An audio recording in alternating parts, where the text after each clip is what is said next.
এক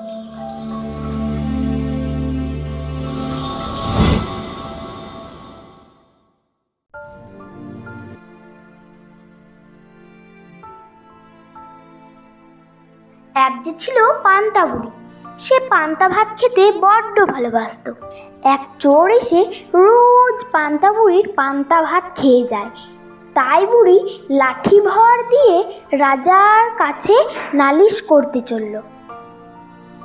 পান্তা বুড়ি পুকুরের ধার দিয়ে যাচ্ছিল। একটা শিঙি মাছ তাকে দেখতে পেয়ে বলল, বুড়ি, ও বুড়ি, কোথায় চললি গো? চোরে আমার পান্তা ভাত খেয়ে যায়, তাই রাজার কাছে নালিশ করতে যাচ্ছি। ফিরে যাবার সময় আমাকে নিয়ে যাস, তোর ভালো হবে দেখবি। আচ্ছা আচ্ছা, নিয়ে যাব। তারপর পান্তা বুড়ি বেলতলা দিয়ে যাচ্ছিল। একটা বেল মাটিতে পড়েছিল। সে বলল, এই বুড়ি, বুড়ি, যাচ্ছ কোথায়? চোরে আমার পান্তা ভাত খেয়ে যায়, তাই রাজার কাছে নালিশ করতে যাচ্ছি। বুড়ি, ফিরে যাওয়ার সময় আমায় নিয়ে যেও, তোমার ভালো হবে। আচ্ছা আচ্ছা, নিয়ে যাব। তারপর পান্তা বুড়ি পথের ধারে খানিকটা গোবর দেখতে পেল। গোবর বলল, পান্তা বুড়ি, ও পান্তা বুড়ি, কোথায় যাচ্ছিস? চোরে আমার পান্তা ভাত খেয়ে যায়, তাই রাজার কাছে নালিশ করতে যাচ্ছি। ফিরে যাওয়ার সময় আমাকে নিয়ে যাস, তোর ভালো হবে। আচ্ছা আচ্ছা, নিয়ে যাব। তারপর খানিক দূর গিয়ে পান্তা বুড়ি দেখল পথের ধারে একখানা খুর পড়ে রয়েছে। পান্তা বুড়ি, ও পান্তা বুড়ি, কোথায় যাবে? যেতাই যাই তোর কাছে কি, তোদের প্রশ্নর উত্তর দিতে দিতে আমি মরে যাব যে। ফিরে যাবার সময় আমাকে সঙ্গে নিও, তোমার ভালো হবে বুড়িমা। আচ্ছা আচ্ছা, নিয়ে যাব।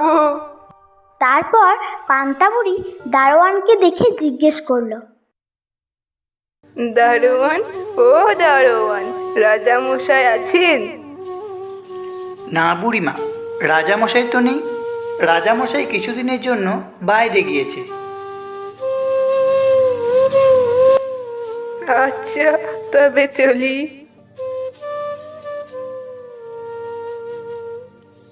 দারোয়ানের কাছে জবাব শুনে পান্তা বুড়ি ভাবল, কাজ নেই নালিশ করে বাড়ি ফিরি। বাড়ি ফিরে যাবার সময় তার খুর, গোবর, বেল আর শিঙি মাছের কথা মনে হলো। সে তাদের সকলকে তার থলে করে নিয়ে এলো। পান্তা বুড়ি যখন বাড়ির আঙিনায় এসেছে তখন খুর তাকে বলল, আমাকে ঘাসের উপর রেখে দাও। তাই বুড়ি খুরখানাকে ঘাসের উপর রেখে দিল। তারপর যখন সে ঘরে উঠতেই যাচ্ছে তখন গোবর বলল, আমাকে পিঁড়ির ওপর রেখে দে। তাই বুড়ি গোবরটাকে পিঁড়ির ওপর রেখে দিল। বুড়ি যখন ঘরে ঢুকলো তখন বেল বলল, আমাকে কোথায় রাখবে? উনুনের ভেতরে রাখো। শেষে শিঙি মাছ বলল, কোথায় আর রাখবি, তোর পান্তা ভাতের ভেতরেই আমাকে রাখ। বুড়ি তাই করল। তারপর রাত হলো। বুড়ি রান্না খাওয়া সেরে ঘুমিয়ে রইল।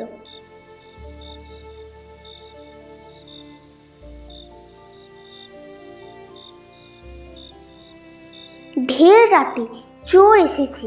সে তো আর জানে না সেদিন বুড়ি কি ফন্দি করে রেখেছে। সে এসেই পান্তা ভাতের হাঁড়িতে হাত ঢুকিয়ে দিল। সেখানে ছিল শিঙি মাছ। সে চোর বাছাকে এমনি কাটা ফুটিয়ে দিল যে তার দুই চোখ দিয়ে জল পড়তে লাগলো। শিঙি মাছের খোঁচা খেয়ে চোর কাঁদতে কাঁদতে উনুনের কাছে গেল। তার ভেতরই ছিল বেল। চোর যেই আঙুলে তার দেবার জন্য উনুনে হাত ঢুকিয়েছে অমনি ফটাস করে বেল ফেটে তার চোখে মুখে ভয়ানক লাগলো। তখন সে ব্যথায় আর ভয়ে পাগলের মতো হয়ে যেই ঘর থেকে ছুটে বেরোবে অমনি সেই গোবরে তার পা পড়ছে। তাতেই সে পা পিছলে ধপাস করে সেই গোবরের উপরে বসে পড়ল। তারপর গোবরে লেগে ভূত হয়ে ব্যাটা গিয়েছে। ঘাসে পা পুষতেই সেখানে ছিল খুর, তাতে ভয়ানক কেটে গেল। বলে না চেঁচিয়ে বাছা যান কোথায়? তা শুনে পাড়ার লোক ছুটে এসে বলল, এই বেটা চোর, ধর ওটাকে, ধর ধর ধর ধর, মার মার মার মার, ধর মার মার মার, কান ছিঁড়ে ফেল। তখন সেই চোরের আসল সাজা হলো।